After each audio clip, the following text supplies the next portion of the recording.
Good, thank you. How are you? Adrian, can you hear us okay? What's going on here? Yes, I can hear you, Sam. Thank you.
My son? Yeah. Yep.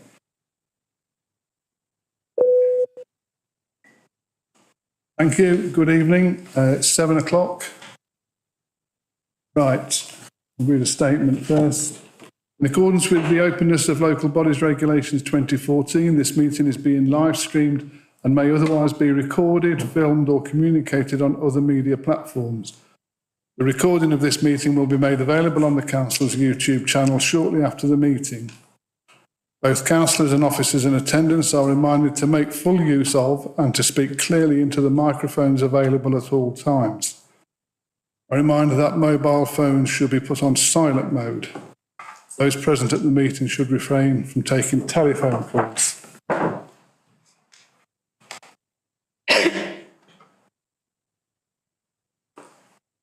As this is the first meeting since the passing of Her Majesty, we will take a minute's silence, please.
Thank you.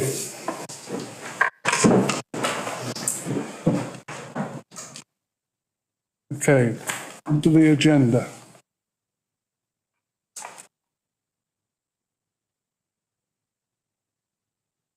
Apologies for absence, please. Oh, we've gone off. Thank you, Chair. Apologies received from Councillors Linda Wardley, Frank Wardley, Liz Darling, David Lloydell and Sharon Wallace.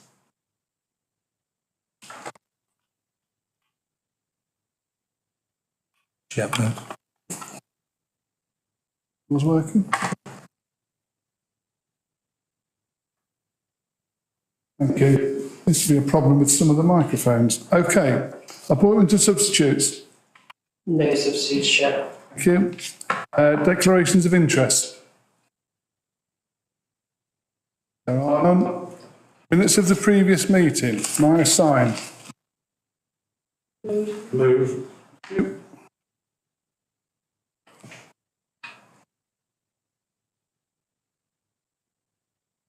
Action list arising from the previous meeting. There were 4 items. Just got a quick update on one of them.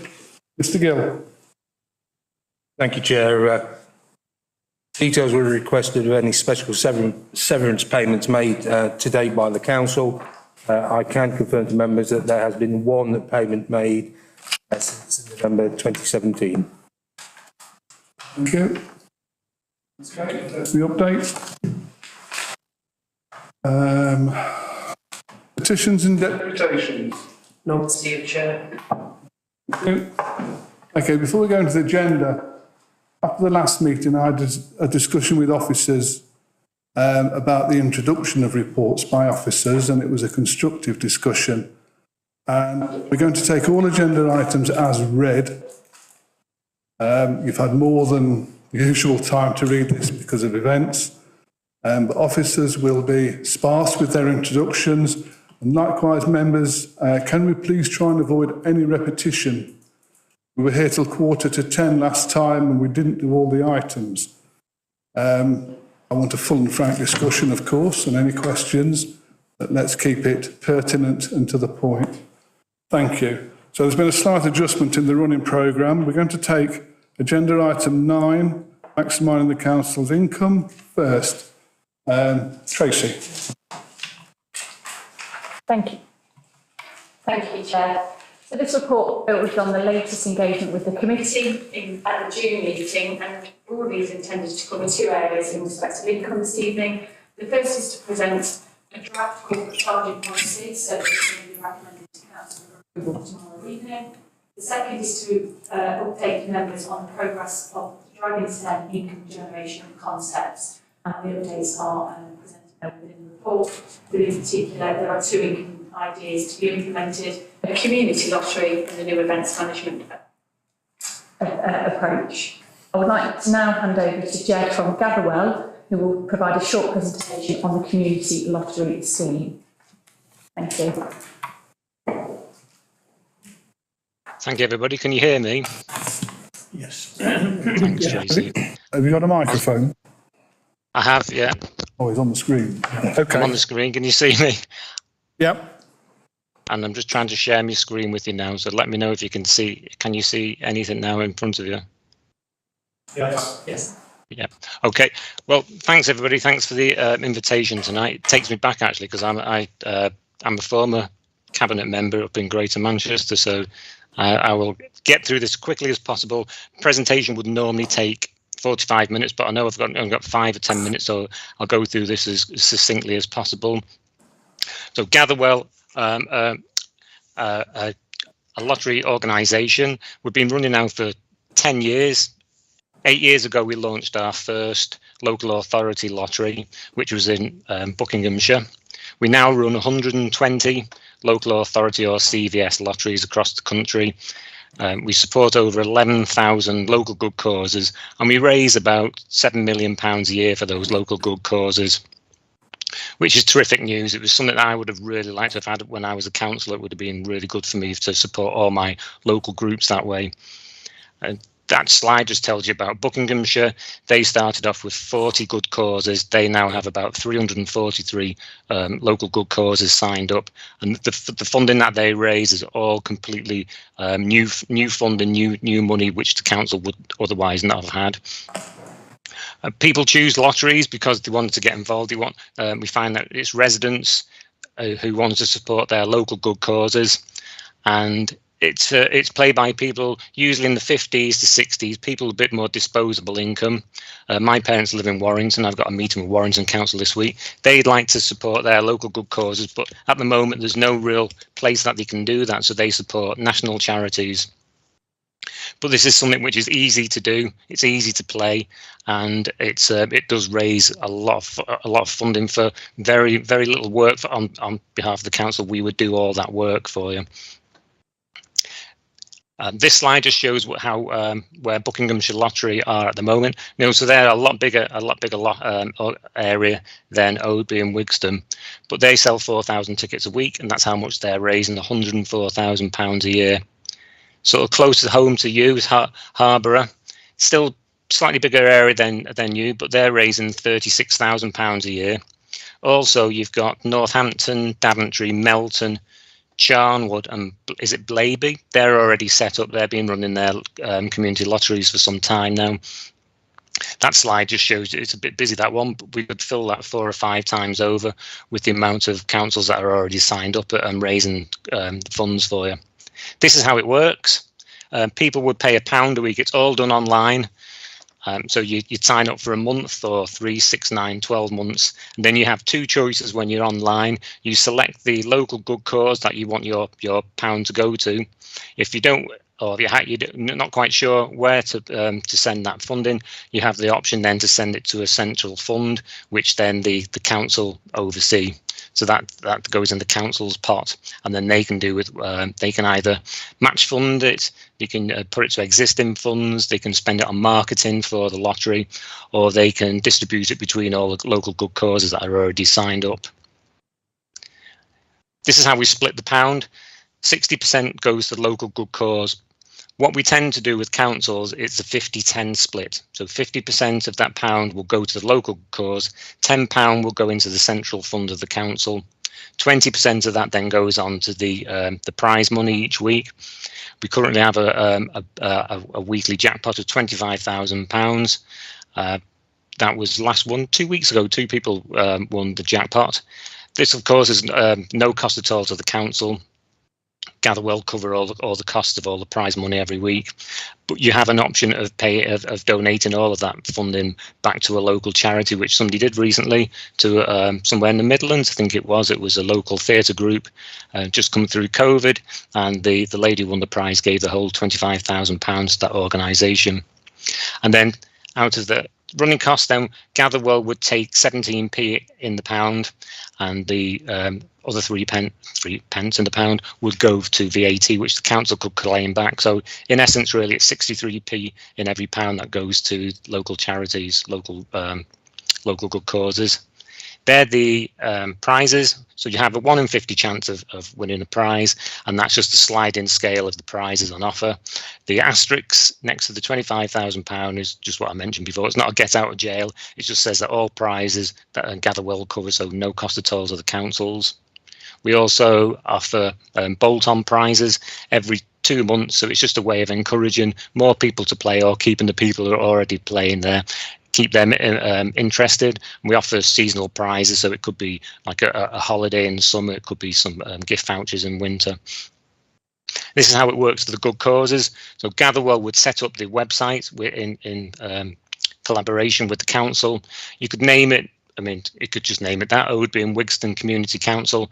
Some councils name it after the place that they're in, like Stoke Council. They've got Potto Lotto, which is quite fetching, it's quite amusing, but it appeals to more people. It's easy for the local good causes to sign up. It takes them 2 minutes.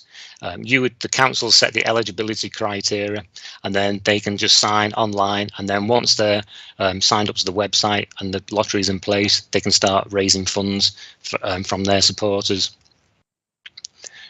This slide just shows you that we do, a lot of marketing materials, bespoke marketing materials. All of those will be online, and all of those will be accessible to the people within the council, the two license holders who would look after this. What will you need to do? Really, it's marketing. That's what we say. We run the website. We do all the phone calls. We do take all the payments, do everything. All the back office stuff is done by Gatherwell. There's quarterly reports that need to be done for the Gambling Commission organisation. But again, we do those and then send them to the council for signing off.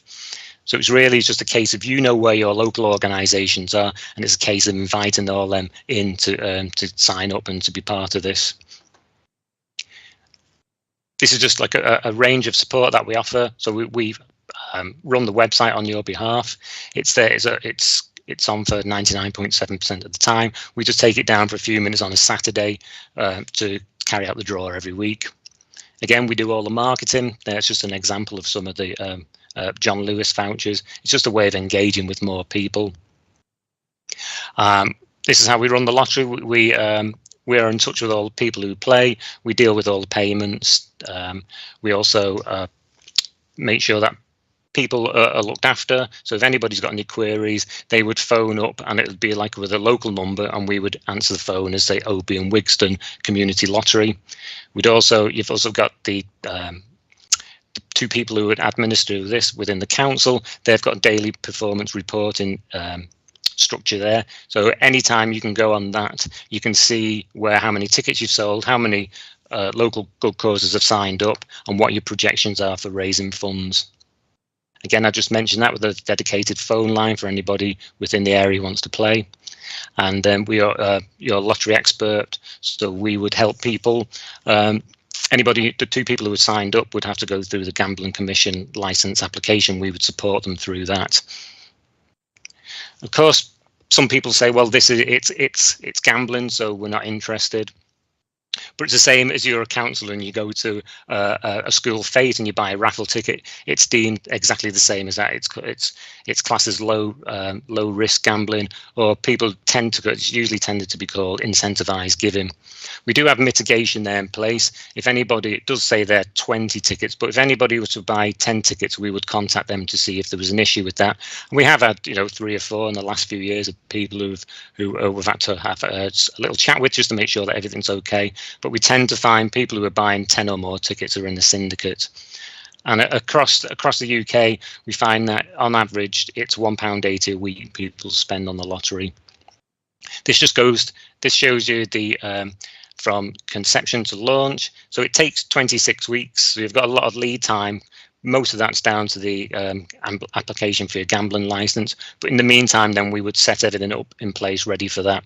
The real crucial part of that is weeks 12 to 18, where you have your launch event for your local good causes, and you invite them all in, say, to the town hall, and we'd have a big session there, and we'd get everybody enthused about that and make sure the word was spread across your area to get as many people playing as possible. So for launch investment, Gatherwell, for a small, a one-off fee, it's £5,000 plus VAT. That is the only time that we ask for any funds from the council, and then that gets you all that support that I've just mentioned. In addition to that, you'd have to apply for your Gambling Commission fee. That's an annual fee. And we also ask councils to be members of the Lotteries Council, because there is a donation of that to be gamble aware. This is this is a really important part. So if we send this to all our local councils, this gives you a projection of the funds of what you could raise. So we work on that 1% of the 16 plus population in Oby and Wigston, which equates to 468 people. So if all of those spent the average of £1.80 a week over the 52 weeks of the year, that gross return would be £43,000. And how that's split? 50% would go to your good causes, which would be £21,000, and just £4,377 will go in a central pot for the council. That's if you get 1% of that population playing. So that can go up or down. But we have a team in place there to help you to make sure that you get as many people playing as possible. So we think that's a really good value for just a one-off investment of £5,000.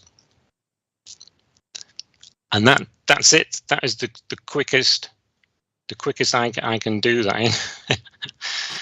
But that gives you sort of a flavour of how it works. No, that's fine, Jay. Thank you very much. I'll start the ball rolling. I've got a couple of questions. One for officers first. Have we done background on this and identified any issues or concerns?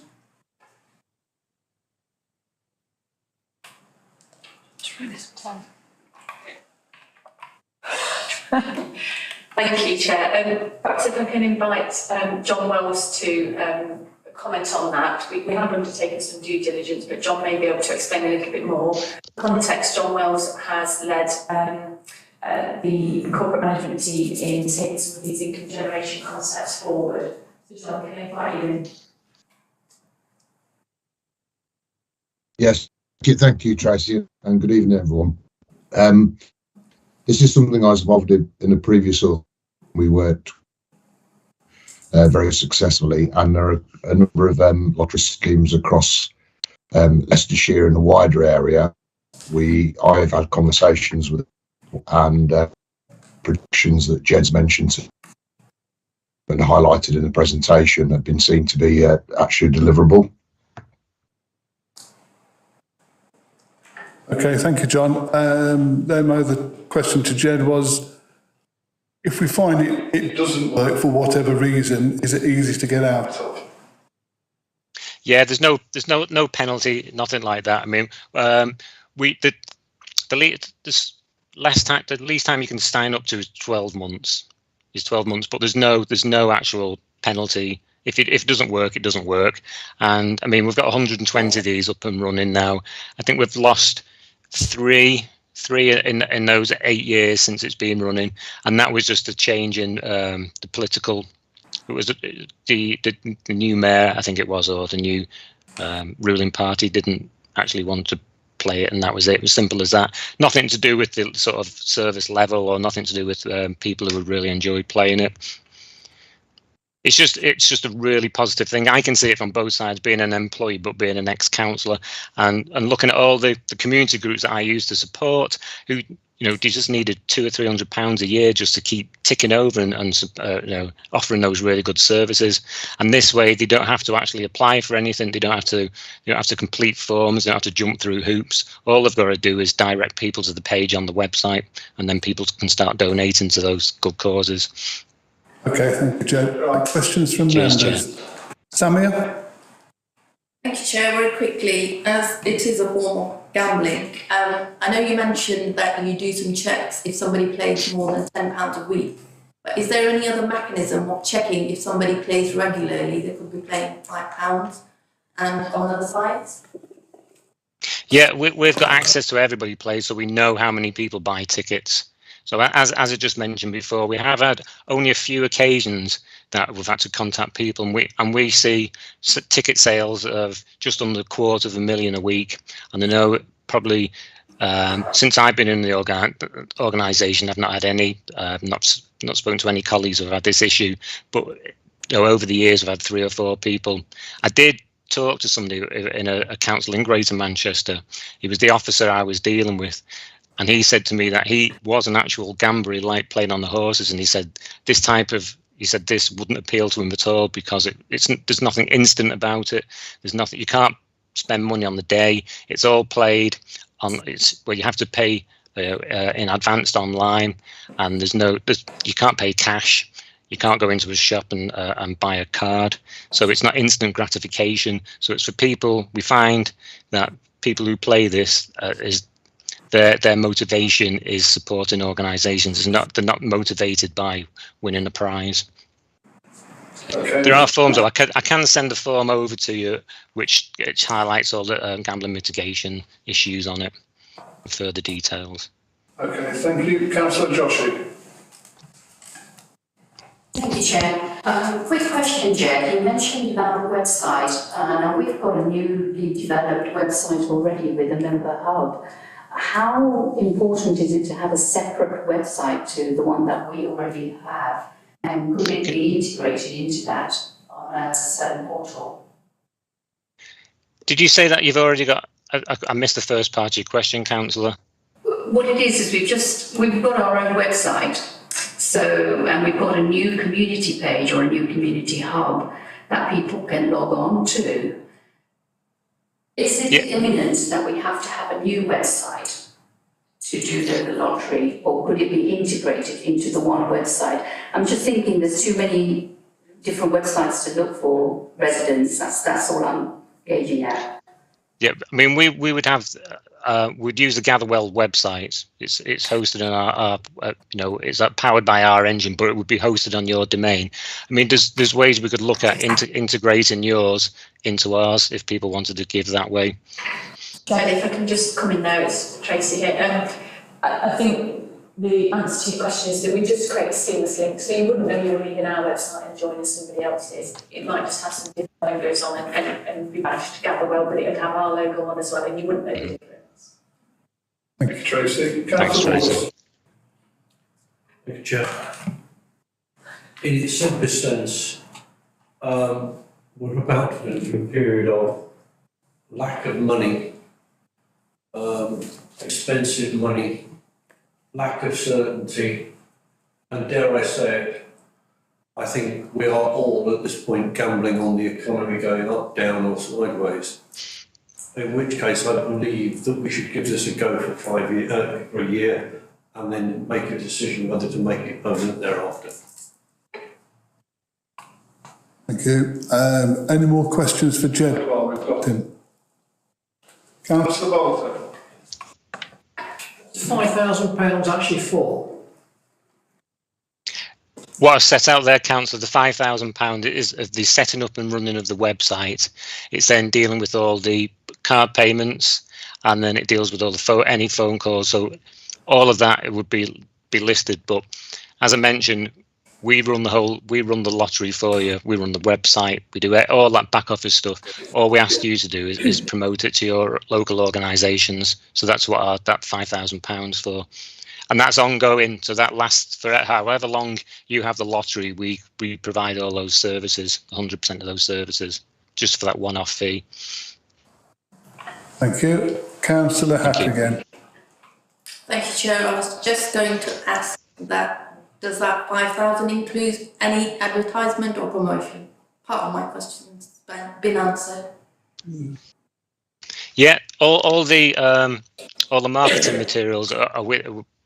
You would have access to those as part of the agreement.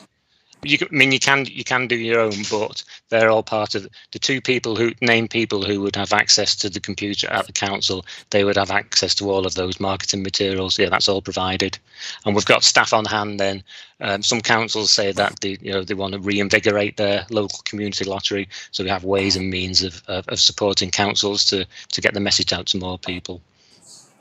Thank you, Jed. Any more? Sorry, Chair. I've also got to add, because you've surrounded by councils that are already playing the community lottery. We can put you in touch with those, and you can have a chat with councillors there or officers to see how it's already running for them. I'll do it now. Okay, thank you. Any more questions for Jed? No? Okay, thank you for your time, Jed. We shall digest and come to a decision.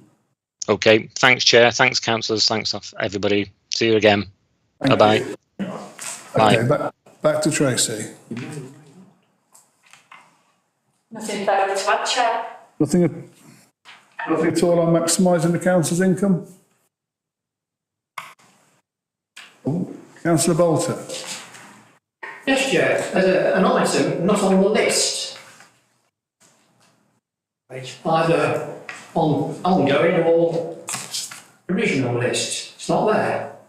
That's the use of the depot storage yard, which we brought up many times. It's if it's been left off. That to me, with the biggest source of income we've got down here, it's not been included. So I'd like to know why it's not been included and when it will be included. You see?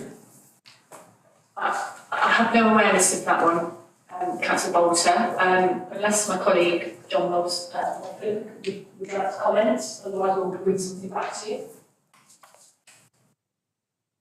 Yes, hello again. Thank you. I think that this was found to be sort of business as usual. So it's one of those where actually if there's an opportunity to share and facilitate partner arrangements, people moving there, hiring or whatever, then we just get on with it. So it's one of those, Tracy, that we actually said we'd just do it if it happened rather than it being specifically in the report. Okay, Philippa? No, Chair, we've got a big area of yard there which is not being used.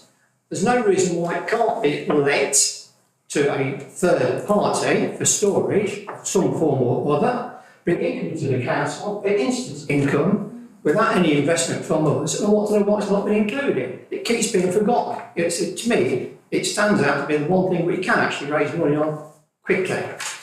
Philippa? Is it not? We're running out of microphones here.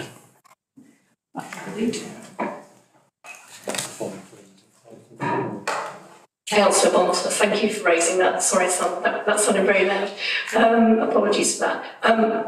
As councillors will be aware, we are doing a review of services. One of them is the depot. We can certainly include that as part of the criteria. I do know that we have had some discussions around potential opportunities, but to your point, let's formalise those and scope them and bring them back so we can discuss it at a further meeting. Thank you. Did you want to come back? Oh, sooner the better. Every week that goes by, we're losing money, Chair. I can't understand why we're not doing it, 6 months ago. Okay, thank you. Councillor Boyce. Thank you, Chair. We're clearly in a caring sharing decision with the microphones. Page 76, bulky waste. I have 3 questions. I'll do the one. Bulky waste, agreed but not yet implemented. When? Steve? Chair, I'll answer that if that's okay. So bulky waste hasn't been delivered and it was agreed and mooted as a potential opportunity in November 2021. That is because of resourcing and the ability to deliver that. Logistically and operationally behind that, whilst you can agree bulky waste, it's a slightly more lengthy process. In addition to that, the Environment Agency has just brought in, has been mooting for some time and it's now firmed up the change in how we collect bulky waste. So there is some guidance around persistent organic pollutants in domestic seating, which means how we collect it and we dispose of it. And 65% of our bulky waste is soft furniture. So we're just digesting that information to see what impact that has on our bulky waste collection. Thank you. Councillor Boyce. Very, very helpful. Thank you. Maybe the commentary could actually indicate that not that it's not implemented, but work is ongoing. Page 77, the title of table 2 basically indicates that things are not being progressed. Well, actually, most of them are included in elsewhere, and it would have been nice to agree with that. But leaving that aside, on page 82, 3.2, I think the wording maybe need a bit of work. What it reads is, implications of charging decisions taken must be fully understood. Perfect. Members, brackets, or officers who have charge setting powers delegated. I'm not aware of any member having a charge setting power, nor should they. Can we look at that particular line, please? Just the wording. Yeah, we can look at that. Thank you, Councillor Boyce. Councillor Lloyd.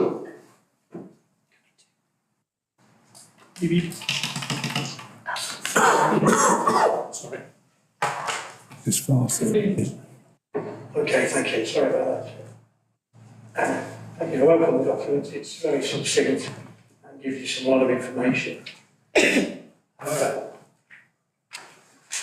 I can turn to page 76. Talent pool. We suggest work is commenced in this area. The council committee to employ graduate undergraduates, etc. There's no costing there at all. In light of the previous papers and the budgets and the overspend, etc., etc. I support this wholeheartedly. It's something I've mentioned on several occasions over several years, so it's not something I don't support. But we're in these sort of times where we have to make some really, really tough decisions. Is it been budgeted for? So is or just payment come from somewhere else? Is there a grant? Yeah. Sorry. Councillor Boydell, now I can answer that. We have participated for the first time this year in the LGA graduate programme. That cost is actually budgeted for. It's a 2-year programme. So I hope that answers your question. It is budgeted for. What budget's coming from where? Because every department is overspent. It doesn't make sense, does it? It doesn't tally. You might budget for it, but you haven't got money to pay for it because you're overspent. Philippa? Tracy? Repeat that, please. So it's budgeted for. Yeah. Where's it budgeted for? Because everything, look, these other papers here, mostly shows that there's a budget shortfall. So if there's a budget shortfall, but it's been budgeted for, then there should be a budget shortfall, shouldn't there? It's quite logical, isn't it? It's quite simple counting. If you budgeted for it, but if it comes to that department and you're forecasting an overspend, then there's a mismatch somewhere. You can't do it. If you're forecasting overspend, something's got to give. Is there money in the budget available for this? Yes. For the graduates, yes. Thank you. Okay. So yes, the leaders mentioned that on the about members taking about the costings and so on. I've just come back to the recommendations on B. Although again, in principle, when it talks about delegation or delegating the authority to a strategic director, etc., to make required budgetary changes for schemes to progress, it needs flexibility. We need to be able to do it flexibility, but we really need to have scrutiny and challenges in that process, and will it then come into somewhere that we can look at it. And it's about communication, because things change. If it's the impact of people out there, we might need to know why they've changed, etc., etc. That's again, it's about simple communications, and we're aware of something, so we know that we can support that going down the line. That's all. Tracy, what's the process for this? Okay, so just to respond to that point, the reason that we've put in the delegations there for me to make the required budgetary changes is to prevent the need to then come back to PFD for a supplementary budget estimate again. We've outlined the scope of the charges. In all honesty, it's the one area that you've seen this evening around the community lottery presentation, and that's to ensure that we've got a budget available to cover the fees to start the scheme if members do decide to proceed with it. So that's set out within the report, and that is the only budgetary change, aside from budgeting to then receive the income from that scheme and then from income generation going forward. So they are the only supplementary estimates. So the request for delegation to be granted to me is in line with this report, and if anything was outside of the financial constraints of this report, then I would not be able to take that forward. Thank you. Councillor Mr. Kaufman. Thank you. Yeah, thank you, Chair. Page 79, the repurposing of the public toilets. Actually, I'm not quite sure whether a discussion tonight that we're having, which was based before the previous budget and what's happened to the pound, I'm not sure anything we're saying tonight has any relevance at all in the real world. But the repurposing of the toilet, I thought the way we were going to go about it was that we were going to try and get somebody in to provide a service there, and also as part of the condition, it's down here, to have the toilets operating for public access. But I'm not quite sure, what does UK SPF stand for? Because hopefully, I think we're saying, does it not say down here that we're trying to get some funding? from that way. And I was just running it in parallel whether we couldn't get some idea of what we could get if it was a state commercially with a lease that way. And I'm surprised I haven't seen a for sale sign up there already. It may be too late now, and all businesses may be going under, and I just wonder how relevant any decision is. But I would have hoped to now to at least seen a for sale sign up, and I wonder if you could tell me what UK SPF stands for. Tracy? So UK SPF is the UK Shared Prosperity Fund. So this is the repurposing of government EU funding essentially that replaces the RDF. The funding, we submitted as a council an investment bid in July. That investment bid, we're awaiting details from government around the funds that we are due to receive. But we are due to receive both revenue and capital funding this year and for the next 2 financial years. The purpose of it being mentioned within this report is the concept here around going for a call for business interest, building on members' requests at the last PFD meeting around doing more market research before moving forward with concepts. So in response to that, the idea around this project is to go out for a business call for sites, so to engage the local business community as to whether or not somebody would take up this offer and repurpose these public toilets and keep a public convenience facility available on there for the public. We've not progressed with sale because obviously we've wanted to engage members as to whether or not they feel that is the right thing to do, and the benefit of us being due to receive some UK SPF funding is that we could potentially use that funding to benefit any businesses that start up within the borough, potentially repurposing toilets. We may be able to use some of that funding to support them. Councillor Hack. Thank you, Chair. I'm going to go back to page 77, table 2. A lot of these corporate assets and council facilities, open spaces, say included in events management project. Is there any further update on that, or is that still ongoing, or have we given up on that? It should be pretty straightforward, some of these facilities, letting them out or generating income from them. I see. There's been no further progress in terms of the asset management side of things. The events management is perhaps a little bit broader in terms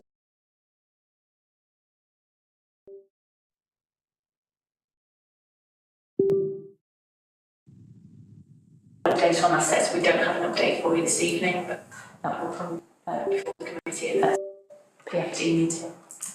Thank you. Councillor? Can you suspend for 2 moments, Chair? With the committee's permission, I'm going to suspend events for 2 minutes while technical issues are sorted. Thank you. Technical issues.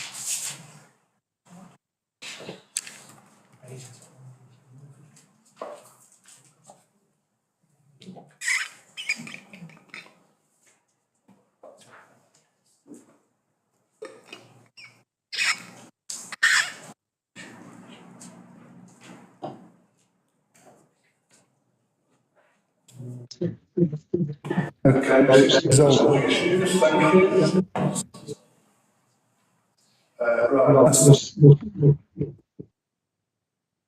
you. Right, last speaker on this item, Councillor Lloydell. Thank you, Chair. Very quickly, page 87. First bullet point there. Where possible, flexible, convenient, and take into account the needs of the disadvantaged groups in the community. The bit where it says where possible. For example, there's one another area which I work in outside of this, where in the lottery sector, one group payment cards that I think we can pay by that. Down cards, if you recall, were to use, so they're not trying to go back to cash. For example, today was it's sitting almost there today. I'm on the bus, somebody on the bus. It money. We've got a note. You haven't got any change yet, you just have cash, so that's go off the bus. If you're talking about cash flow, things like that. So it says where possible, well, where possible there, we couldn't take the money because you haven't got a way below to give any change. So we have to go off the bus. I just use as an example here, because where possible, I wouldn't like to see that somebody tries to do it here and say it's not possible because we're cashless or we don't take checks. So if it's in there, and I welcome it, especially the disadvantaged groups in our community, which is the straw poll the other day with our senior citizens, over 70% put their hands up and said they don't use networks or anything like that. So they either pay by cheque or pay cash or something. These are the disadvantaged groups we're talking about here. So as long as we take that on board and not use the where possible, if you haven't got the way bill for that to happen, we don't want to store up problems for ourselves when somebody comes on the phone and says, "I've tried to pay this and I can't because it's not possible." You see what you're coming from that? So welcome it, most arguably, but you don't want the where possible to use to not be able to get the cash flow. Right, the recommendations are A, and need a slight change here, approve and recommend to full council the new corporate charging policy, and B, approve and recommend to full council all the proposal for the provision of a community lottery and new approach to events management and to delegate authority for the strategic direction section 155 officer to make any required budgetary changes for the schemes to progress. Okay, I'll move those recommendations. Second. Thank you. All in favour? That's unanimous. Thank you. Right. Revert back to the agenda. We go to agenda item 8, the MTFS, Medium Term Financial Strategy. Trace. You're not doing 7? Oh, beg your pardon. Carried away there. Sorry. Agenda item 7, budget monitoring. Tony Guam. Thank you, Mr. Chairman. Quarter 1, OB and Wixon Borough Council was forecasting revenue overspend of 600. Can I just I've never met you before. So possible introduces Sure. Let me really meet everyone. No, that's fine. My name is Tony Guam, and I'm the interim deputy secretary by officer. So if I just go back to the presentation, quarter 1, budget. So we said at the end of quarter 1, OB and Wixon Borough Council was forecasting a revenue overspend of £644,000 and an overspend in HRA of 22,000. With regards to at the end of quarter 1, the general fund capital expenditure program is forecasting a slight of just about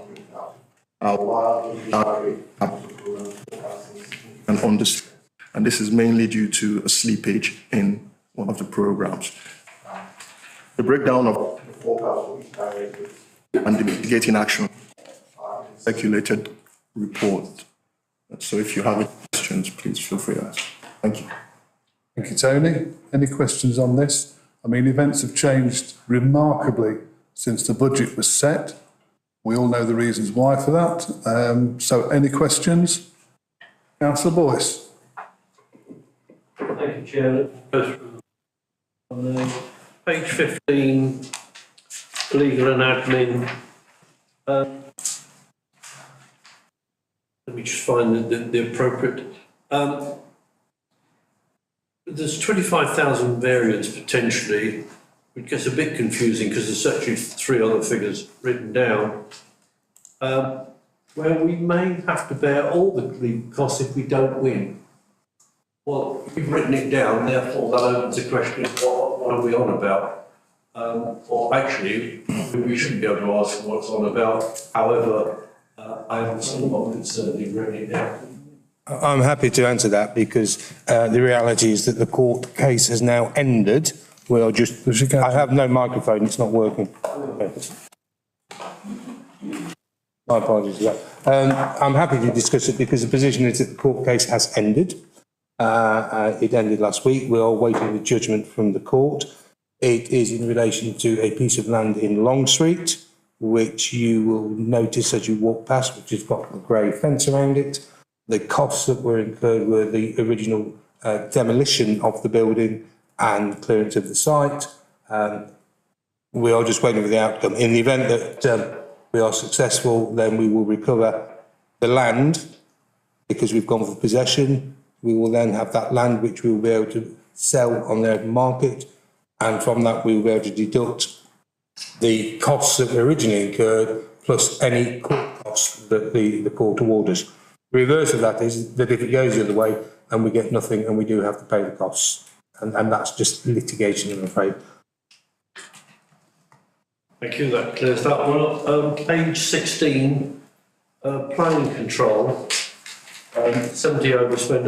I do understand the issue with planning officers. I'm not trying to make a comment on that. Beyond the fact that it is a common problem, and therefore there is a chance of a common solution, i.e. a shared service. It's something we've talked about. Could we actually actively look at that, please, and try and progress that? Yes, Councillor Boyd, and that we've got Aidan online, but Aidan, I don't know if there's anything to add in terms of the response. No, nothing further to add other than I agree that is something that we will definitely look into. Thank you. Also, page 16. Homelessness, we've overspent by 34,000. Frankly, if we end up at the end of the year only doing that, I think we'll have done well. But we've also overspent, an under-raised revenue on Belmont House, which doesn't completely square with myself. What are we doing to try and rectify those two, please? I can answer that question with regard to Belmont House. During the COVID pandemic, we reduced the number of units within that property in order to make sure people were socially distanced. We're currently working at the moment on looking at increasing the number of units back up to what it was previously. So the under income generated, therefore the overspend of 37,000, that is on quarter one. Are you suggesting that by quarter four that will be resolved or not? I expect there will still be an overspend, but I would like to think that overspend will be reduced during the course of this year. Should we actually have worked out what we think we can do, and therefore what should be in front of us is what we think will be the quarter four outturn? I think if we can respond to that point, I mean, this is quarter one, so this is to the end of July. Adrian is perhaps giving a more on-the-ground, up-to-date position that will feed through into the quarter two figures that will be presented to the committee in due course. So these figures are already somewhat out of date in terms of being to the end of July, with the forecasts that were in place as the team concluded that monitoring at that time. Clearly the budget here is not right, so it wasn't right, and it's not in line with the reality of that scheme. We will take a look at that at quarter two and revise the forecast appropriately, given what Adrian said in terms of the changes that are being looked at. Anything else, Councillor Boyd? Councillor Bolter. Yes, it's been quite answered by Adrian, but Belmont's house has been used for two families now for best part of 3 years. I keep saying this figure is wrong. I said it equally in settings time, but we're still got the same figure now. So it never was right. It's not been right for 2 years.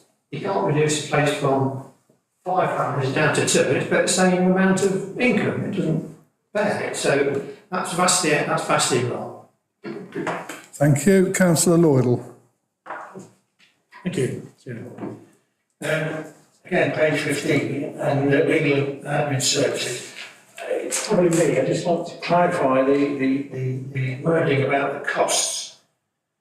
they recover 15k of costs for works in default and 30k in legal costs. Excuse me. This 25k adverse position is the worst case scenario where we may have to pay their all costs.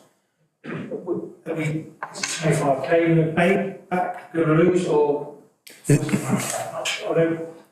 can't get it in my head which figures you're talking about. Right, the position in terms of costs in civil matters is that generally costs follow the event. So we have spent out in the region of £30,000 to get this matter into court to recover the debt of £15,000 because the defendant has been difficult, to say the least.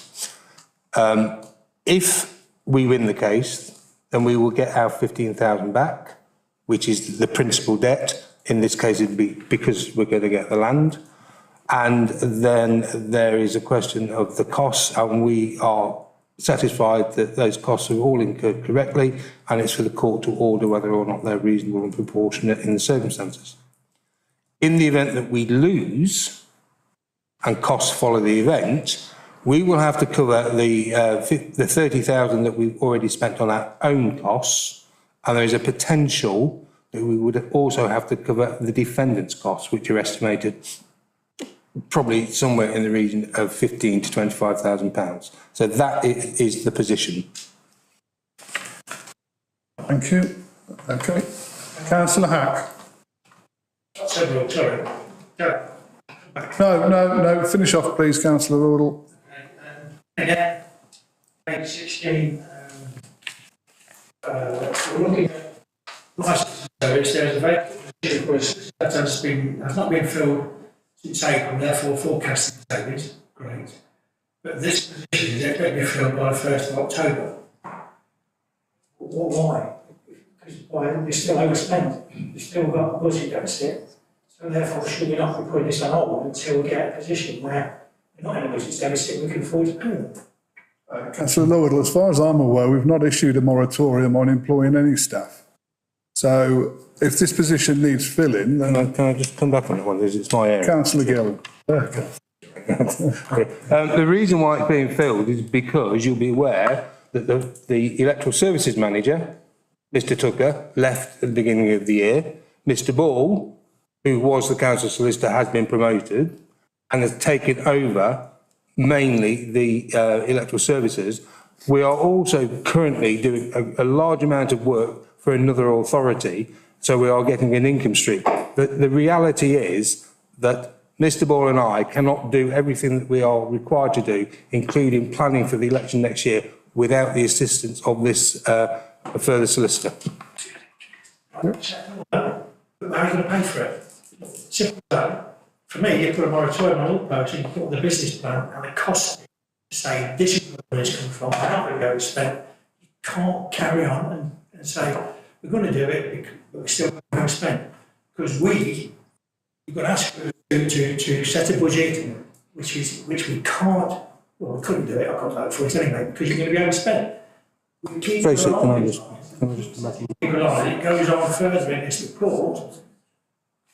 We've got the right people in the right job for the start, because some of these things are pretty basic.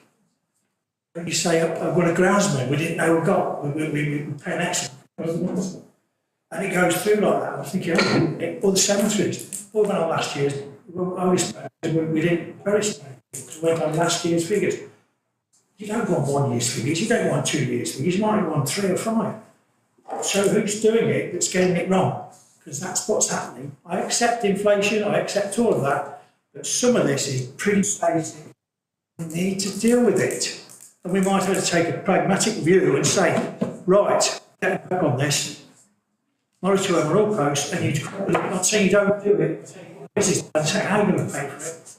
Don't set the budget, it might be in the budget, but if you're going to be overspent at the end of the year, don't make sense whatsoever, does it? That's me. We're here to scrutinise, we're here to challenge, justify it. So could I just make a comment on that? If you look at the top of that table at 5.3, Councillor Lloyd, you'll see that there's inflation there with salary, which is down to £17,000 to my service area. When the budget was set back in March, we set it on the basis of a 2% pay rise, and that was included in the budget, and that was sufficient. The offer on the table, which we're taking account of, is £1,925 per member of staff, irrespective of their banding. There's an overspend of 9k for my area. If you actually take out that salary inflation, which was presented to us, my service area would come in on budget. And that's the problem all the way through, because all this is a reflection at a moment in time. Comments have been made earlier about the economy and things that have happened last Friday. These figures will be completely altered because of what happened on Friday with the government announcements. So all we can do is deal with what we've got in front of us, and the aim that we're trying to ensure is that at the end of the year, we will be in a position where we are hopefully a balance on what we've got. And if we're not, it won't be through a lack of trying by officers to try and resolve the problem. Thank you. Tracy? Thank you. So I think there's a few things going on here. I mean, I've spent a lot of time looking at this quarter one report and looking at what is avoidable and what is not avoidable, what could have been avoidable and what was not avoidable. Okay? There are always going to be avoidable things that come up. That's just the nature of financial management. We're not, we're never going to be masters in financial management or financial management experts. There are always going to be things that come up that could have been avoided. Having analysed this budget in detail for quite some time, what I can tell you is the majority of it, circa 70%, almost 80%, is certainly unavoidable because of the inflation situation. And because of things that are happening in the wider context, taking some of the resource issues in planning as an example that's been discussed briefly.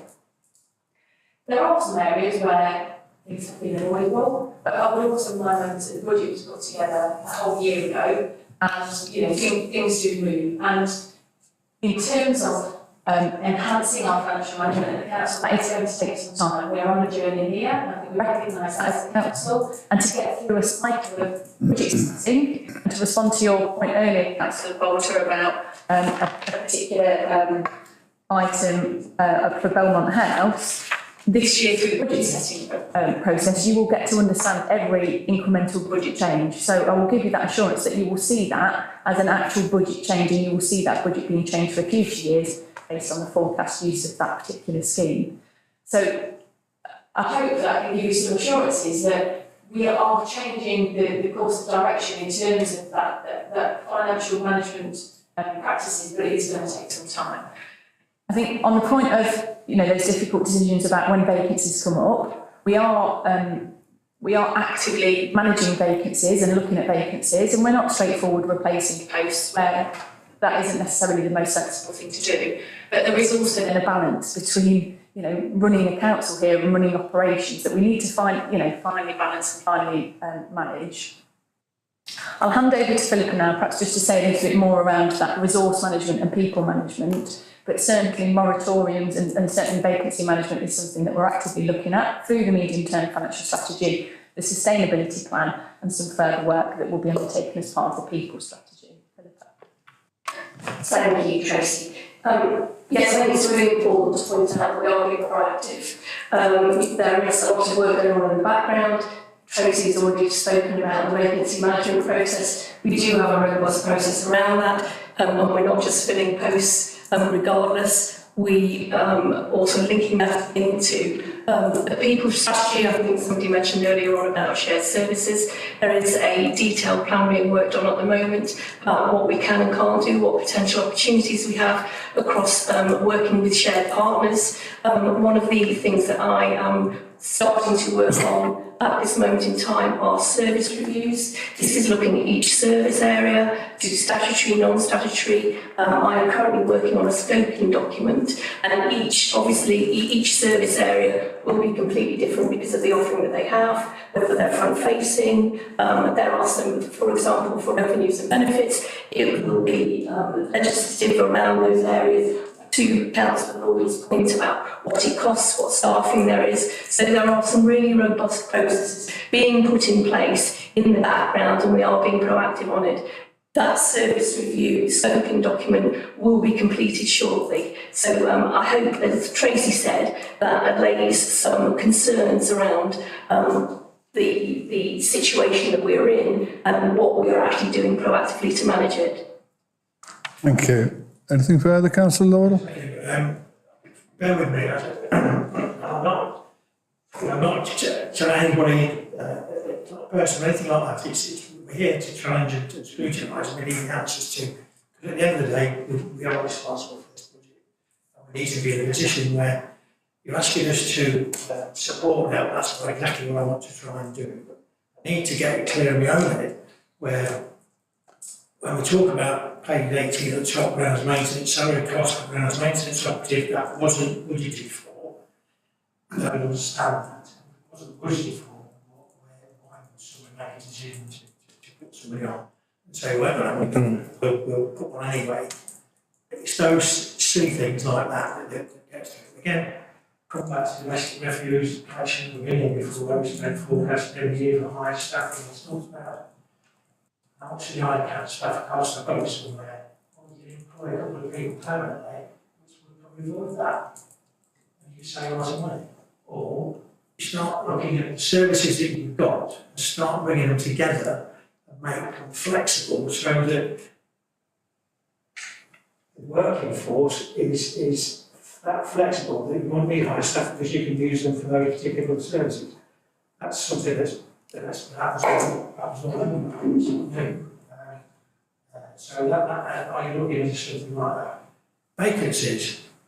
We're now moving in a different era. We're now looking at that revenue stream that you're talking about here, which is great. We've got somebody in place that can generate that. We've got a business manager that can take on that on board and you look at everything and say we need somewhere that you've got facilities like the Free Centre, the other centres that you've got, who's managing them, how are we marketing them, do we know what the potential income is that? All those sort of things that's there, looking at the domestic refuge, some of the business head says, if you've got 3 more people, you won't need to look for 5, 6 agency staff or 7. Those sort of things that something I'm used to, because I used to be in that position years ago. I'm not suggesting I was right all the time, but it did save money. You need to go down to the bottom, 6k software license cost increase and 5k. 6k license cost increase and 5k. Is that 11k increase altogether? Was that predictable? Was it not predictable? Is it something that's just jumped on us? And if I'm finally, forgive me, on page 19, I look at community wellbeing through the depot. Excuse me, we start off with 1.39277, then you go year to date. When it's halfway through, we've only spent 8682, and all of a sudden, because where it's half the year, it should be about 519. All of a sudden, we go right to the end, we're predicting 444 votes there. That didn't. I thought that figure year to date would have been more of 500 halfway through. So, my prediction now is 444 votes there. That's what I'm saying. So it doesn't make sense. I mean, you say we've got the budget for all these things, but then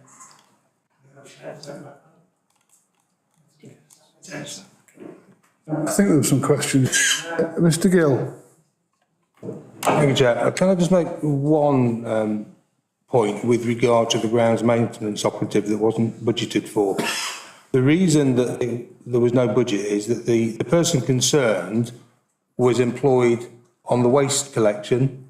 He was injured during the course of his duties, and as a consequence, the council had to take reasonable steps to redeploy him. And the reasonable steps to redeploy him was that he went onto the grounds maintenance. Unfortunately, that left the depot short because they needed the operative to do the job that he did. And therefore that post had to be filled by the agency. So that's why it arose. It was a choice, effectively, between redeployment or dealing with a medical retirement type claim. and the view was taken that it was in the best interest of the operative that he should be redeployed. Thank you. Philippa? Tracy? I think I just kind of want to, I suppose, summarise a little bit around some of these budgets, you know, sort of suggesting that we're overspending and have we got the appropriate budgets in place? No, not across the board, we haven't. And I think that's back to my point around, you know, the step change in terms of our financial management practices, and certainly our budgeting approach needs to be that we do have the appropriate budgets in place. And then when it comes to the fact that reality doesn't perform in line with the budget, well, we'll have that understanding, but I think the way that the budget was put together, certainly last year, was not helpful in terms of members having that full and complete understanding around the budget that was that's now in place, and therefore how we're measuring performance against. Where we need to, we have set out in the end column particular actions that SLT will be undertaking to mitigate that position, and that is to bring those forecast overspends or under collection of income or under performance of income back in line. So they are the actions I think that we're really keen that we take forward and that we report back to you, and you know, performance is measured against. Tracy, moving on, Councillor Howe. Thank you, Chair. Very quickly, I want to ask a question regarding SLM contract. Is that the reduction over the course of the whole contract, the life of the contract, or is it on a yearly basis? That's reduction in management fee. That was the reduction in management fee for this year only. However, we members will receive a refreshed presentation this evening from a service area and a consultant that have engaged to work on our behalf to present a revised position that is more favourable than what you see in front of you this evening. Thank you. Thank you. Councillor Geoffrey Kaufman. Thank you, Chair. I think we've had an explanation about the grounds maintenance one.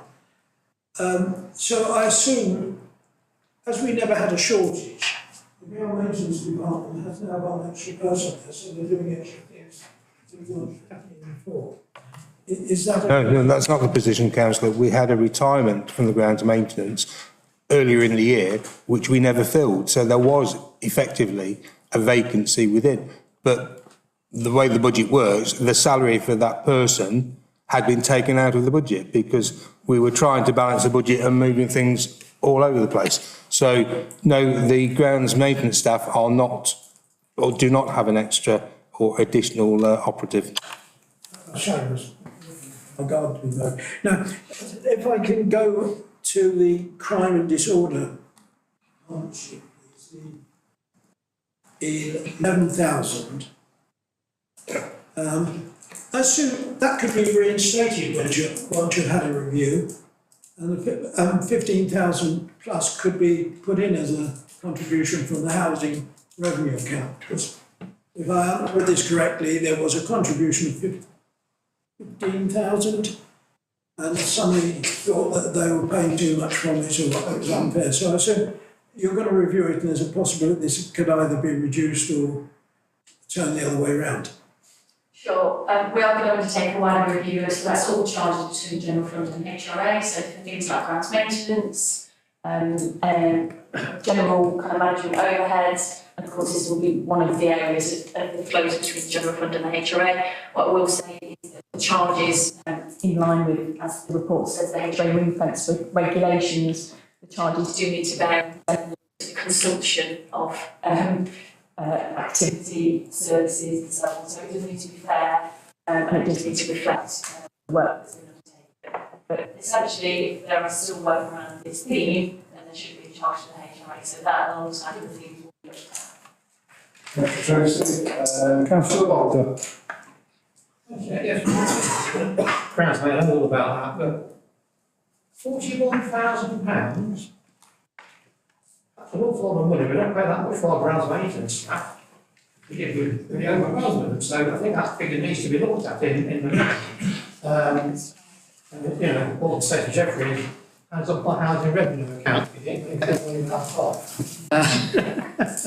kind of solves that category, I think you'd be surprised at salary costs, but it's on costs, national insurance, pension, and so on, and pay all the pay costs. That's probably, well, it will be correct. Okay. We'll have an argument outside. Okay, thank you. There are no more hands up, so we'll move to the recommendations. But the contents of the report and appendix, and that doesn't read very well. Somebody tell me what recommendation A is, please. I think it should say the contents of the report and appendix be noted, which is missing, and that the council senior leadership team will carry out actions to mitigate the inflationary linked and other pressures on the general fund. Thank you, Mr. Gill. There's always a spell checker and proofreader available through Microsoft. Should anybody need it? What was? Thank you. Thank you. Yes, it's duly noted. Thank you. Okay, the recommendations are before you. Bearing in mind what officers have said, this is a snapshot in time and will vary and move dramatically between now and the end of the budget. So keep watching. All those in, I suppose I need to move the recommendation. Any seconder? Second. Thank you. All those in favour? Unanimous, thank you. Right. Back to agenda item 8, medium. When it's full. 7 and 8. Thank you, Councillor Boyce. Medium-term financial strategy. Tracy. Thank you, Chair. So this report presents the draft medium-term financial strategy for recommendation to Council tomorrow evening. It sets out the 5-year assessment of the Council's general fund resources and resultant budget gaps. It also sets out the current position of the housing revenue account, but recognises that more standalone work is needed in this area. The document tells the financial story for Oakley and Wigston Borough Council, how the council plans to manage its finances in the context of the risk it faces, and how it will deliver savings to reduce or meet the budget gaps through a sustainability plan. And this sustainability plan will become a living document that is refined by members at least annually and monitored at least quarterly. The strategy has been developed based on the feedback received to date, and we now welcome any feedback on the draft. Thank you, Tracy. I'll start. I think it's pertinent here. But we've seen the volatility of markets recently. Our borrowings, are they done on a variable or fixed rate? Our borrowings, Chair, are undertaken on a mixed portfolio. We have a range of fixed and variable loans. I think we've tended to fix in the past. But our treasury management is a fluid matter regardless, so it very much depends on the availability of loans and what is the most cost-effective option during that time. Thank you. Right, questions? Really?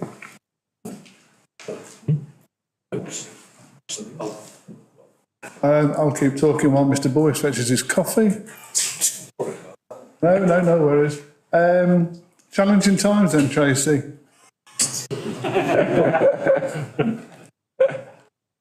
Perhaps, Chair, I'll just talk about the risk-based assessment of reserves, because I think this is a question that the committee have had previously around what is a desired level of reserves for the council, and I found it quite difficult to answer. I think what I've been able to do through the new medium-term financial strategy is go through a methodology to be able to evidence why I don't think the reserves are enough. And essentially what I've done is looked at all the terrible things that could happen to us as a council and put a financial value against those, added those up, assuming that the worst case scenarios happened all at once. What is the sum of those? It's more than what we have in reserves, therefore we need to bolster our reserves. So I think that is a particular theme, I think, that came out from the LGA Financial Health Check last year around this risk-based approach to setting the minimum reserves level. Members have certainly asked me about that, and I've since then gone away and brought back this methodology to be able to have an evidence base. And of course that will change at least every time we set the budget. Thank you, Tracy. Councillor Lloydell. Thank you, Chair. Page 43 talks about council spending, the second paragraph. second largest area of council spend relates to suppliers, services and contracts. Contracts being a low list, we've got leisure connections and so on. Are we talking about housing contracts, or are we talking about other contracts? Which contracts are we talking about? That's supplementary, please. Talking about a range of contracts really there, Councillor Lloyd, also it could be for our printers, right through to our telephone and internet contracts essentially. Anything to do with non-pay is literally, depends on paper that we write with, laptops, right through to internet provider and so on. So just to clarify, it just include the contracts we get in housing and criminal violence and things like that. They're separate, are they? Housing falls under the housing revenue account, so it is separate in this regard. Councillor Boyd. Thank you, Chair. Sorry that's why I noticed. I was caught unaware like you about other people questioning. All right, let's get this straight. As we currently stand, we run out of cash in about 18 months' time. That's a simple fact, because if we overspend by 600,000, we've got roughly this year, we've got roughly 1.8 million. Give or take, I mean, you can argue it could be 30 months, it could be 14. But effectively, we're out of cash. We are not different from anybody else. However, our biggest problem at this point is predicting income and predicting government grant. Before Friday, I would have been relatively confident that the major settlement would be retained, and indeed we would have had a 2-year settlement, as Michael Gove said publicly at the LJ conference. Now I'm completely unsure as to where it will go. We may well end up with the major part of that funding settlement as written. However, there was something in excess of 600,000 in additional grants. If we do not get then those 2 grants, I do apologise, my 18 months has just shrunk by another 9 months or whatever. It basically means that this is a plan to how we work out what we're going to do.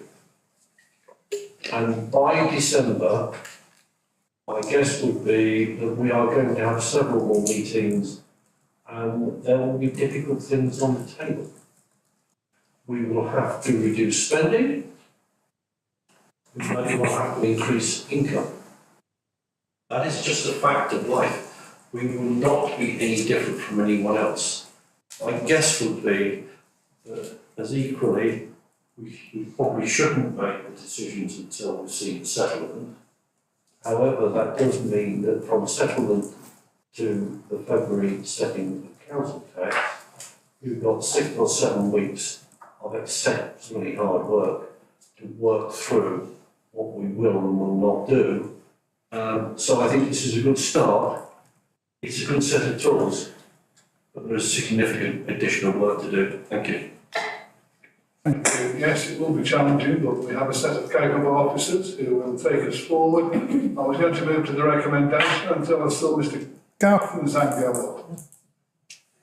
Can I ask a general question related to this? Because things have happened in the last few days which are a nightmare scenario and I didn't even think were possible to happen.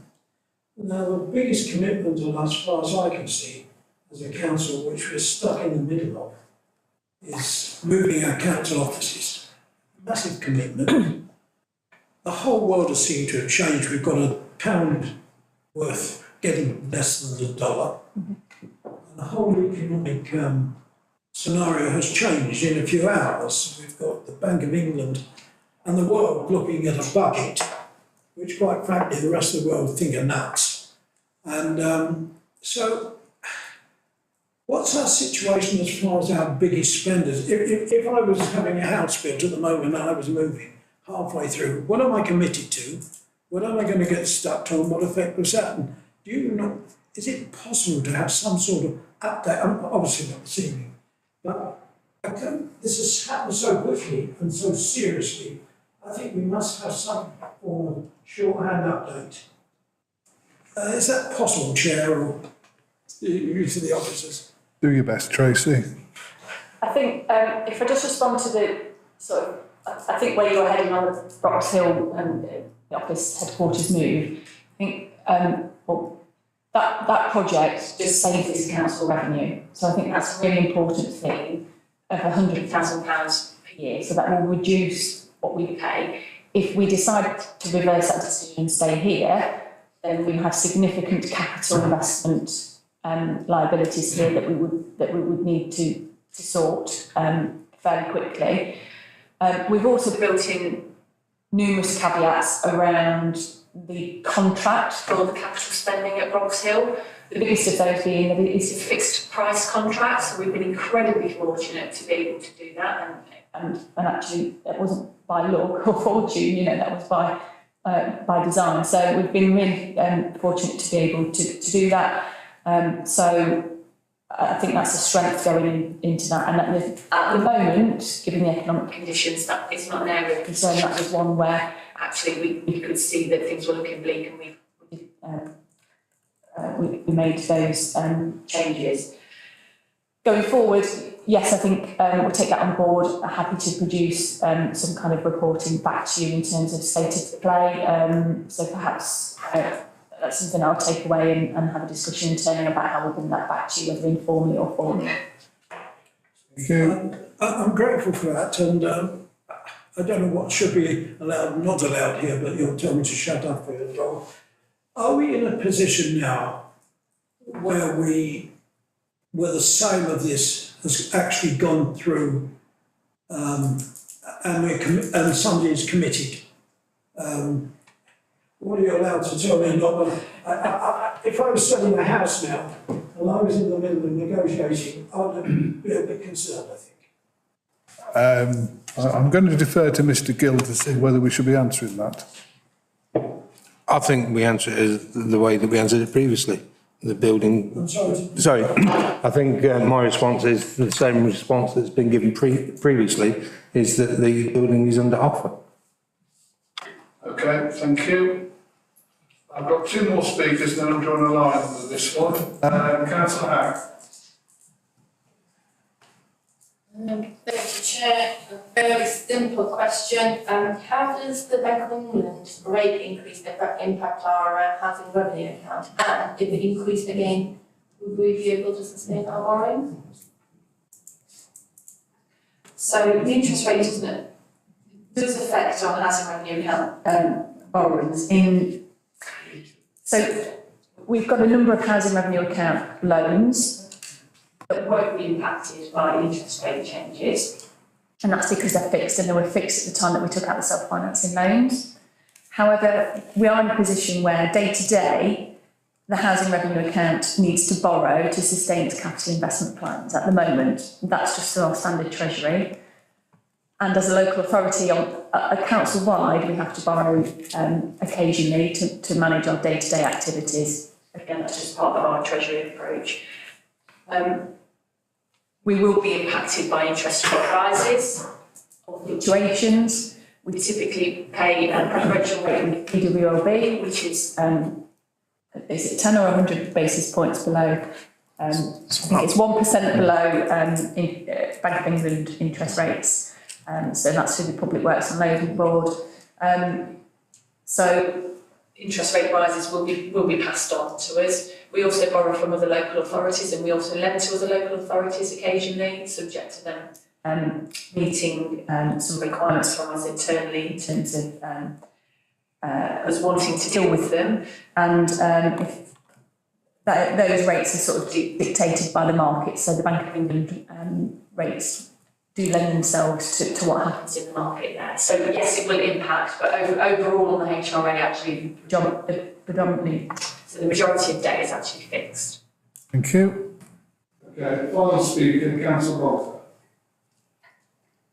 Thank you, Chair. Lots of doom and gloom. We've been here before. This is nothing new to us as an authority. We've always got out of it, we've always worked our way out of it, and I'm sure we'll do the same this time. We're no different than your other authority. I mean, shall I say, somewhere else is in a far deeper mess than what we are. Now, making very stringent cuts. But with a bit of ingenuity, we can work our way through this. If we keep our nerve and keep things going smoothly, we'll come out the other end all right. It might take a bit of effort, might be some difficult decisions, but made them in the past, and make them again. We will survive, we'll come out, and I'm quite confident that we'll be able to do that. As we did in 1991, and we couldn't even pay the staff at the end of the month. So, you know, I've got long memories, and so, yes, been there, we can get out of it. Thank you for that optimistic approach. Most unusual, but much appreciated. Thank you. Okay, did you want to speak, Tracy? If that's okay, Chair, I just, building on that point, I just wanted to give the assurance that the sustainability plan that's in the strategy, we have started to mobilise that with the senior leadership team, and members can expect the first progress report in December as part of the Q2 monitoring report. So you'll be given an update there in terms of the progress of the different themes in the delivery of savings. Okay, thank you. The recommendations are A and B, that the contents of the report be noted, that the MTFS be reviewed and recommended to full council for approval. I shall move them. Seconder? Second. Thank you. All those in favour? Unanimous. Thank you. Moving forward to agenda item 10, budget setting approach. Tracy? Thank you. So this report is intended to engage you on how the council should set its budget for the next year. You've just reviewed the medium-term financial strategy, and now within the context of that and the financial challenges the council faces both imminently and into the future, feedback is sought out on the key principles put forward by me as Section 1 Plan Officer, which is set out in paragraph 2.2 of the report. A special mention is the revised timetable, which will see an additional meeting for this committee in mid-November, and this is specifically to focus on individual budget changes and gathering your views on those at a very early stage. Thank you, Tracy. Yeah, no problem with the timetable and number 3. Difficult to know what to say to this one, really. I mean, with such a fluid atmosphere at the moment, it's I'm more of a wait and see approach, to be honest, but I'll open it up to members.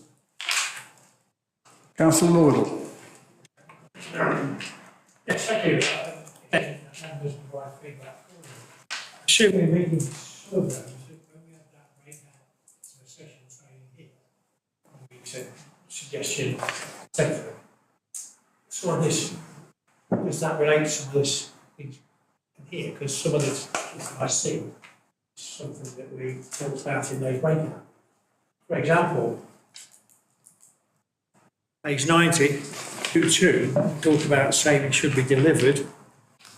Overall services should look to make changes in their services and their illicit savings. The intention here is not to make service cuts, which I agree with. For me, it's also about people. It's also about protecting people's jobs. That's important. And sometimes some unfavourable decisions to try and do the work differently or work differently to what they've been used to.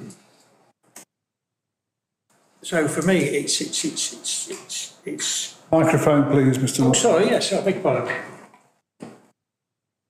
For me, it's an opportunity. It's an opportunity, firstly, from when we get vacancies, is to look at what we need to be able to make those changes within the services. As I mentioned earlier on about, for me, it's about bringing all those services together under one umbrella. Looking at probably a business strategic manager who could deliver some of the developments that's gone forward with price increase and how we're generating.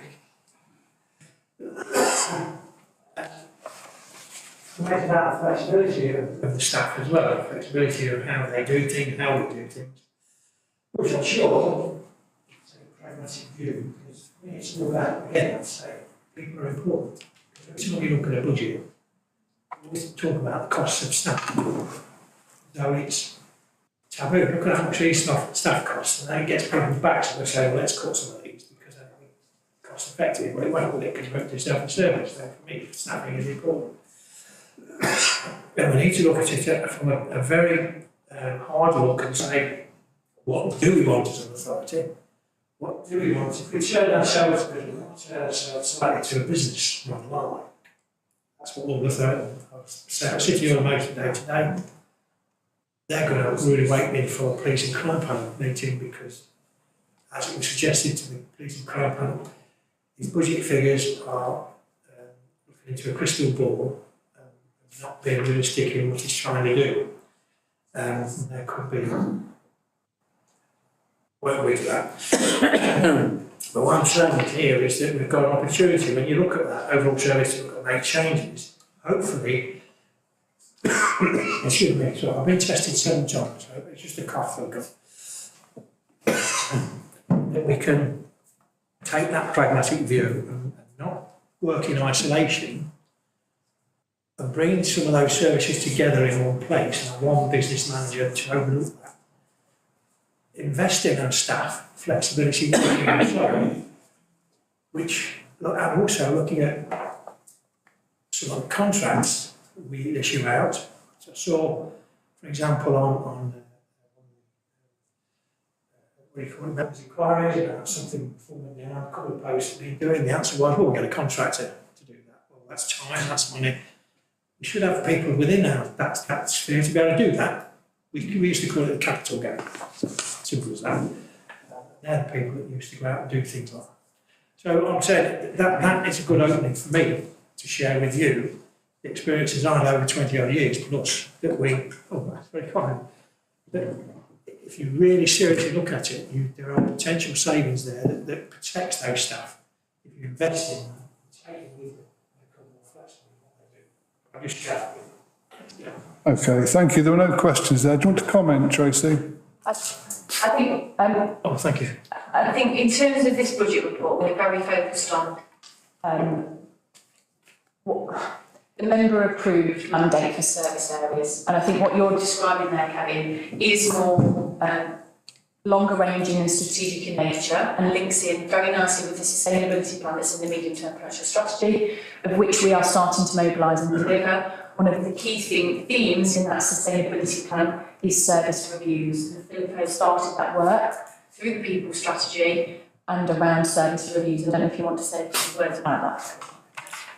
Tracy, now I think I've touched on it. I think one of the key things will be scoping around that. And there are specialisms, as I've talked about earlier on, and how we actually look at those specialisms within the service areas that we have to make sure that we have the right people in the right roles to deliver the right service. And that's those service reviews will all be about. So Councillor Lloyd that should actually cover your point and cover it off about, making sure that we have the right resource and the right people delivering the right services. Thank you, Councillor Boyce. Thank you, Chair. Whilst I agree to some degree with what you said about wait and see, I do suspect that we will have to wait for the settlement before we can really firm up quite a lot.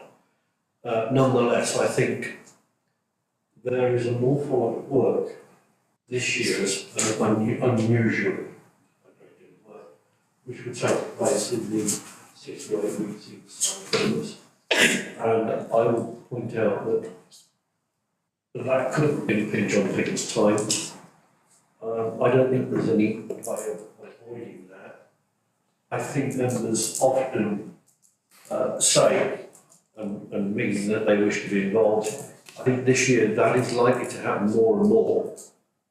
So I would suggest that members are aware that the workload for the 3 months, November, December, January, could be quite significant. Okay, thank you. There are no other speakers. Feedback's been provided, so we shall leave that one there. Thank you. Agenda item 11, corporate policies, corporate debt and collection of business rates and council tax. This is partly here because I asked it to be here. I received feedback from residents primarily about wishing to set up payment plans. But our policy is fairly rigid on going to a summons court order. And I noticed that the flexibility will now be introduced somewhat, but I'll hand it over to the resident manager, John Ast. Thank you, Chair. I thought you might be pleased to see that one in the list. The report contains a list of potential changes to the corporate debt policy, and it's brought to you today to comment on those, but also to suggest any other areas that we might need to look at or want to look at in the focus group, so that we can bring back a policy to you that does achieve the required balance between support for our residents, which is more important now than ever, and the collection that the authority needs to bring in as well. Thank you. If you could switch your mic off, please.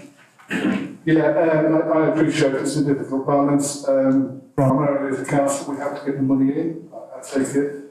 But we also need to bear in mind the circumstances which are ever changing, and be as flexible as possible, but at the same time getting in what we should get in. Okay, speakers. Councillor Hack. Thank you, Chair. Just picking up on your point about the circumstances, on page 93, charging interest on debts. Can that be carefully considered? Because charging interest could be quite detrimental to some resident or independent retailers or whoever the debt is with, could be quite detrimental to pay the whole debt off. Yes, absolutely. And all of these things, there is a lot more consideration to go into them if you feel that it's something that we should take forward and consider in detail. So yes, that would be certainly one considered. Thank you, Councillor Lewis. Thank you, Chair. I'm voting myself into trouble, but I can't help it. If you go back to the 1920s, the Labour Party got themselves into all manner of difficulty with deserving and undeserving poor. Because actually, there are some people who have got themselves into debt, some people who have been put into debt. And we're in actually the same situation here. How do we decide? And in fact, do we even bother trying to decide who deserves more leniency and who deserves more stick? It's a complicated question, I do accept that, but it is one we need to think about, because if not, John over there will end up in a situation where he does something for one person and not for another, and we will beat him on with a stick for both, which is potentially unfair. Our job is to set policy, and officers' job is to follow.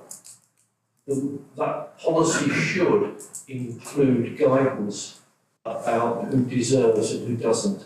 And I know that's a very, very difficult situation, but it's our problem, not John's, and we need to think about that. Any comment on that, John? Any problem that is taken away from me, it's welcome. But no, I do. I'm not sure that was the answer we were looking for, but there would have been a retort, but go on. You're going. I imagine, not speaking for you, you're going to look at case histories and the individuals involved, past payment history, and all that sort of thing. And you've got the wisdom of Solomon, so I'm pretty confident you'll make most of the decisions well. Yeah, absolutely. So every case will be taken on its merits, but yes, some guidance in that document would be extremely valuable. I think the point is there needs to be some guidance. Otherwise, there is no consistency, and then no consistency will lead us all into trouble. Okay, any other speakers? Sorry, Councillor Ridley. Thank you. I just wanted to bring up a suggestion based on a matter that I raised with revenue benefits. It's payment on account. So basically, there was an example of a new build, and there was a delay in getting a council tax bill to that property because of external agency, I believe, and delayed things, evaluation agency. I'm guessing this is quite common for boroughs seeing new builds happen all the time. So whether we need to formalise this idea that people who are likely to have a council tax bill can pay on account in advance, or also to make allowances so they don't build up a big debt, basically. And that's the policy, please. Okay, thank you. John? Yeah, just to say that is included in another document where we're looking at how to improve the collection rate. So that's one of the items in there to make sure that is happening and that's available for people. Thank you. Councillor Lord. It's a difficult position that you find yourself in when we're talking about. Somebody doing it deliberately, or somebody doing it because of particular problems they've got. I draw on the experience I had as a retired magistrate sitting in the debt court, where pretty much we have to deal with are they pay up fully, or the circumstances change in their lifetime and they need help or support. So it's based on the circumstances from which the evidence that comes forward to you. In two cases, obviously see each other, and bear in mind that there are some people out there who can't deal with money. They're inadequate for various reasons, and that's not a criticism. They need help, and their backgrounds are totally different. So the support that we put in was debt management. There was the guy that would deal with that, so you signposting to them, so you would deal with that, etc., etc. And then there's others, and it comes back to the point of deliberately where council tax, for example, were over £1,000 in debt. And they said, why are you in debt when you're not paying it? You suddenly find the history because they just bought a £5,000 caravan to go on holiday with. They deserve an holiday rather than paying council tax. So in those circumstances, obviously they've got to sell the caravan to pay the council tax or else. So what I'm saying, there's two ends of the spectrum that you will have to deal with, and it's about the evidence and the people, how they can be supported in one hand and then stick in the other. That's an experience we've had. I'm grateful for it because you can deal with it better. Thank you. Councillor Bentley. Oh, sorry. Thank you, Chair. Just a quick run regarding the report implications on page 92, financial. I know it's not particularly what this report is about, but because it's there, I just want to ask a quick question. This council handles roughly about 52 million a year in income that comes into this council that is then redistributed. We only keep 13 million of it. When we've got all that money in the bank, how long does it stay in the bank? Do we have to give it out straight away, or do we get some interest on it? As long as possible, Councillor Bentley. But do we get interest on it? Until we're in a negative rate situation, of course. Obviously, with the interest rates going up. Yes, we do. Yeah, that's Can we part, just keep it in a little bit longer? part of treasury management. We will keep it as long as we can maintain effective partnership relationships. I like that. That's well done. Well done, Tracy. Okay, I've not got any other speakers. Recommendations at A, report noted, feedback is given, I think that's happened. I shall move those recommendations. Seconder? Second. Councillor Boyce, all those in favour? Unanimous again, thank you.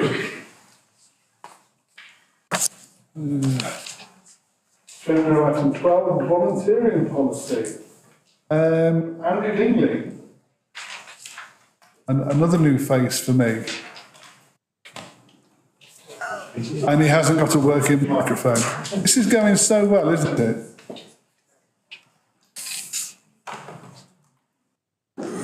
Thank you, Chair. All right, so this report aims to answer queries raised at the previous meeting in regards to our policy and seeks the committee's approval to adopt the policy. Questions? Any comments? I mean, I know this one was deferred from the last meeting because we had several questions which of course couldn't be answered because Mark Smith wasn't here. So those questions can be brought back tonight. Anybody? Those questions have been answered in the report. Oh, is it? Okay. Okay, move the report. Yeah. Second. Favour?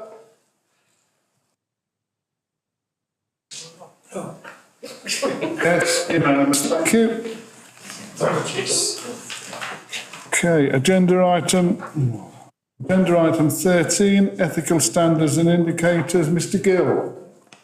With me, I'll just get that, Chair.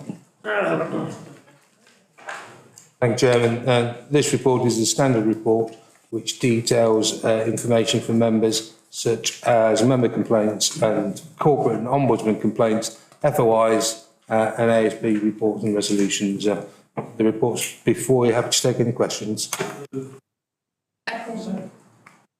Been moved and seconded. There are no speakers. We'll move to the vote then. All those in favour?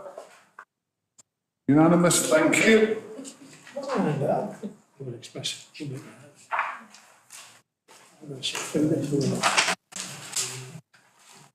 Agenda item 14, local government and social care ombudsman annual review letter. Dave Gilligan, please. Move.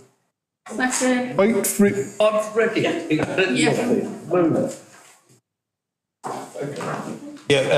First, the report is just to bring to members' attention the details of the LGO and Social Care Ombudsman Annual Review Letter. You'll note from the report that there were no active investigations last year. Thank you, Chair. It has been moved. Is there a seconder? Thank you, Councillor Hack. All those in favour? Thank you. Agenda item 15, local government pension scheme discretionary payment pension statement. Mr. Gill. Thank you, Chair. The LGPS regulations require every employer to issue a written policy statement on how it will exercise the various discretions provided by the scheme, keep it under review and revise it as necessary. The recommendations are that the content of the report be noted and the pension statement set out at Appendix 1 be approved.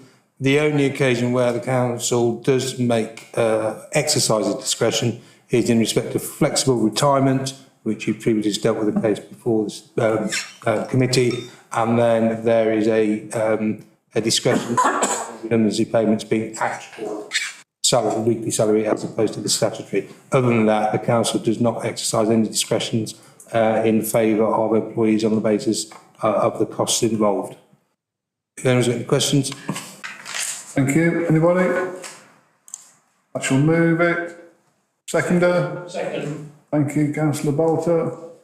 Recommendations A and B. All those in favour? Unanimous. Thank you. Thank you.